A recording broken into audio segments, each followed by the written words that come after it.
2026 চনত মকৰ ৰাশিৰ জাতক জাতিকাসকলৰ বাবে এক নতুন গোল্ডেন চান্স আহি আছে। আপুনি মকৰ ৰাশিৰ জাতক জাতিকা হয় নেকি?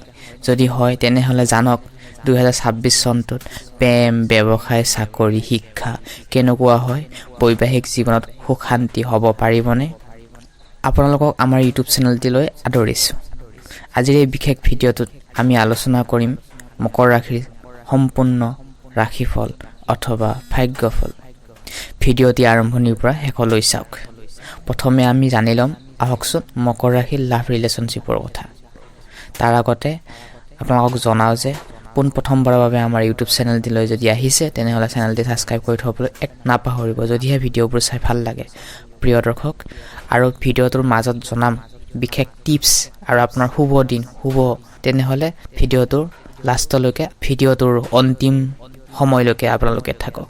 2026 চনত মকৰ ৰাশিৰ জাতক জাতিকাসকলৰ বাবে বহুত কেৰিয়াৰৰ ক্ষেত্ৰত উল্টা পুল্টা হ'ব পাৰে। হয়, যিসকল ছিংগুল আছে, লাভ ৰিলেশ্যনশ্বিপত যিসকলে ছিংগুল আছে, 12 ফেব্ৰুৱাৰী এপ্ৰিলৰ ভিতৰৰ সময়ছোৱাত এক বিশেষ ব্যক্তিৰ পৰিচয় 2026 চনত ফেব্ৰুৱাৰী মাহত আৰু এপ্ৰিল মাহৰ ভিতৰত সময়ছোৱাত এক বিশালভাৱে নতুন পৰিচয় হ'ব পাৰে, নতুন মানুহ পৰিচয় হ'ব পাৰে। যিসকলে বহুদিন ধৰি বিবাহৰ কথা ভাবি আছিলে, এই বছৰে আপোনালোকে জীৱনত নতুন প্ৰেমৰ বতাহ বলিব। আৰু যিসকলে ৰিলেশ্যনশ্বিপত আছে, এতিয়ালৈকে সম্পৰ্কত আছে, তেওঁলোকৰ সম্পৰ্ক কিন্তু আগতকৈ মজবুত হ'ব। জটিল হ'ব, কিছু ক্ষেত্ৰত ভুল বুজাবুজিও আহিব পাৰে, কিন্তু গভীৰতা, বিশ্বাস বাঢ়িব, আত্মবিশ্বাস বৃদ্ধি পাব। নিজৰ পাৰ্টনাৰৰ লগত সম্পৰ্ক আগতকৈ মজবুত হ'ব। যিসকলে বহুদিন ধৰি সম্পৰ্কটো নিগেটিভভাৱে ধৰি আছিলে, সেই নিগেটিভবোৰ আঁতৰি পজিটিভ দিশলৈ যাব পাৰিব। সতৰ্ক হ'ব লাগিব ৰিলেশ্যনশ্বিপত। মে' মাহত আৰু ছেপ্টেম্বৰ মাহত এটা সম্পৰ্ক গঢ় দিবলৈ দুজন ব্যক্তিৰ প্ৰয়োজন, কিন্তু এটা সম্পৰ্ক নষ্ট কৰিবলৈ এজনে কাফি। যদিহে প্ৰিয় দৰ্শক আপুনি বিবাহৰ উপযুক্ত, এই বছৰৰ জুন মাহৰ পাছতে বিবাহৰ ক্ষেত্ৰত আগবাঢ়িবলৈ সক্ষম হ'ব। আৰু যদি ইতিমধ্যে আপুনি বৈবাহিক সম্পৰ্কত আছে, সংসাৰ কৰি আছে, তেনেহ'লে সম্পৰ্ক মধুৰ হ'ব। যদিহে আপুনি ব্যৱসায় কৰি আছে, তেনেহ'লে গুৰু বৃহস্পতি আপোনাৰ ক্ষেত্ৰত আগুৱাই লৈ যোৱাত দেখা যাব। যিহেতু বৃহস্পতিৰ গ্ৰহটো পূৰ্ণ দৃষ্টিৰে একাদশ ঘৰত থাকিব, যাৰ কাৰণে ব্যৱসায়ত উন্নতি হ'ব পাৰিব, আগবাঢ়ি যাবলৈ সক্ষম হ'ব, ধন সম্পত্তি গঢ়িবলৈ সক্ষম হ'ব। যিহেতু বৃহস্পতি গ্ৰহটো ধনৰ মালিক, বৃদ্ধি কৰে।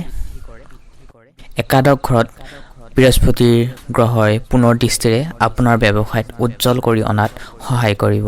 এই বছৰ মকৰ ৰাশিৰ জাতক জাতিকা, পুৰুষ মহিলা, কমেণ্ট বক্সত ওম নমঃ শিৱায় নাম উচ্চাৰণ কৰিব। 2 জুনৰ পাছত আপোনাৰ ধন আগমনৰ ক্ষেত্ৰত মুকলি কৰিব। যিকোনো কামেই নকৰক কিয়, য'তে নাযাওক কিয়, গুৰুৰ কৃপা সহায় আপুনি এই বছৰত লাভ কৰিব। জুন মাহৰ পাছতেই আপোনাৰ বৃহস্পতি গ্ৰহটো মনৰ আশা পূৰণ কৰিব। ব্যৱসায়ত নতুন পাৰ্টনাৰৰ লগত ব্যৱসায় আগুৱাই লৈ যাব পাৰিব। এপ্ৰিলৰ পিছত মোটামুটি ভালে থাকিব। যিসকলে বহুদিন ধৰি ছেভিং কৰাৰ অসুবিধা পাই আছিল, বাধা পাই আছিল, সেই বাধা শেষ হ'ব। লগৰীয়া বন্ধুৰ লগত পৰিয়ালৰ পৰা সামৰ্থক হৈ আপুনি ব্যৱসায় আগবঢ়াব পাৰিব। সেয়েহে বিজনেছ পাৰ্টনাৰৰ লগত আপুনি বিশ্বাসঘাতকতা কেতিয়াও নকৰিব। পাৰ্টনাৰৰ লগত কমিউনিকেশ্যন স্কিলটো বজাই ৰাখি, ভাল এটা সম্পৰ্ক বজাই ৰাখি আপুনি ব্যৱসায়টো ধুনীয়াকৈ চলাই লৈ যোৱাত চেষ্টা কৰিব। প্ৰিয় দৰ্শক, যিসকলে চাকৰি কৰি আছে, চৰকাৰী চাকৰি কৰি আছে, জানুৱাৰী মাৰ্চৰ সময়ছোৱাত তেওঁলোকৰ প্ৰমোশ্যনৰ অফাৰ আহিব পাৰে। যিসকলে নতুনকৈ চাকৰি পাইছে, তেওঁলোকৰ ক্ষেত্ৰত এই বছৰটো শুভ দেখা পোৱা গৈছে, কিন্তু স্বাস্থ্যৰ প্ৰতি যত্ন ৰাখিব লাগিব। মুঠতে আপোনাৰ মনৰ ইচ্ছা যদি পুহি আছিলে, মনত যদি কিবা ভাবি কেনে আপুনি আগবাঢ়ি যাবলৈ চেষ্টা কৰি আছিল, মুঠতে বৃহস্পতিৰ কৃপাত আপোনাৰ এই 2026 চনত আপোনাৰ মনৰ আশা পূৰণ হ'ব। ফেব্ৰুৱাৰী, মাৰ্চ, জুলাই নতুন জব অফাৰ আহিব। বহুদিন ধৰি চাকৰি বিচাৰি থকা লোকসকলৰ বাবে একদম পাৰফেক্ট ইয়াৰ হ'ব এই বছৰটো। সকলো সিদ্ধান্ত লোৱাৰ আগত 10 বাৰ এবাৰ ভাবি ঠাণ্ডা মগজুৰে মাইণ্ডছেট দি ভাবি কেনে আগুৱাই যোৱাত আপুনি আগবাঢ়িবলৈ প্ৰেৰণা পাব। যিসকলে ছাত্ৰ ছাত্ৰীসকল আছে 2026 চনত বছৰটো খুবেই ভাল। মনোযোগ, আত্মবিশ্বাস বৃদ্ধি পাব তেওঁলোকৰ মনৰ মাজত। মে' জুনৰ আপোনালোকৰ এক্সাম হ'ব। মেডিকেল, ইঞ্জিনিয়াৰ, চিভিল ছাৰ্ভিচ, ল' শিক্ষাৰ ক্ষেত্ৰত বিশেষ সফলতা কঢ়িয়াই আনিব পাৰিব। বছৰটো শুভ হ'ব, কিন্তু মনত বিশ্বাস ৰাখি সময়বোৰ নষ্ট নকৰি আগুৱাই যাবলৈ চেষ্টা কৰিব লাগিব। মনত ৰাখিব অক্টোবৰৰ মাহত পিতৃ মাতৃৰ আশীৰ্বাদ আপোনাৰ শিক্ষাৰ ক্ষেত্ৰত আগুৱাই লৈ যোৱাত সহায় কৰিব। 2026 চনত 70% বা 80% আপুনি ধনৰ দিশ ভাগ্য মুকলি হ'ব। হঠাৎ লাভ হ'ব আপোনাৰ জমি সম্পত্তি, শ্বেয়াৰ মাৰ্কেট লাভ। এই বছৰ ভিতৰত একদম সম্পদ আপুনি কঢ়িয়াই আনিব পাৰিব। কিন্তু স্বাস্থ্যৰ ক্ষেত্ৰত জানুৱাৰী, মাৰ্চ সাৱধান হ'ব লাগিব। এই 2 মাহত অলপ সাৱধান হ'ব লাগিব। নিজৰ স্বাস্থ্যৰ প্ৰতি যত্ন ৰাখিব লাগিব, কাৰণ স্বাস্থ্যটো ভালে থাকিলেহে আমাৰ বছৰটো ভাল ধৰণে পাৰ হয়, দিনবোৰ ভাল ধৰণে পাৰ হয়। সেয়েহে আপুনি লক্ষ্য ৰাখিব আপোনাৰ নিজৰ স্বাস্থ্যটো কিমান আপুনি যত্ন ৰাখিব পাৰে। আপোনাৰ ৰাশিৰ ওপৰত পূৰ্ণ দৃষ্টিৰে গুৰু বৃহস্পতিৰ আশীৰ্বাদ বিশেষকৈ এই বছৰ থাকিব, য'ত আপুনি জয় লাভ কৰিব পাৰিব।